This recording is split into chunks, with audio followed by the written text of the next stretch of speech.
Out of 261 cities in the nation, San Diego came in at 249th. The ranking was compiled by Smart Asset, a personal finance company based in New York. The main reason San Diego is a tough place to retire is housing costs. They're high. The study estimates a retiree will need about $20,000 a year just to cover housing. McAllen, Texas is number 1 in the rankings. Housing costs there run closer to $6,000 a year, or less than a third of the amount needed to live in San Diego. If you have $1 million saved up, you can enjoy more than 40 work-free years in McAllen. In San Diego, $1 million will last you less than 20. Seth Kaplowitz is an attorney and finance lecturer at San Diego State. He says San Diego is expensive because it's a desirable place to live, with its beaches and sunshine almost every day.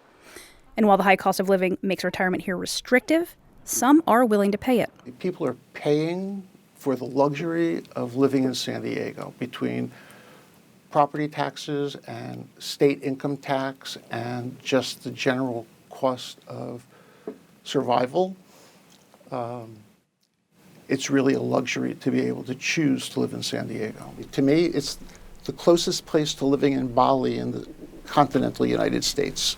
Kaplowitz says if you want to stay in San Diego in your golden years, you may have to live more modestly than you would in other cities. Or, he says, you can get creative. Maybe move to Tijuana, where you're still close but it's not as expensive. Or do as some people he knows do, and spend most of your time as an expat in another country, where your dollar will go further. And when you're stateside, see if your kids will put you up.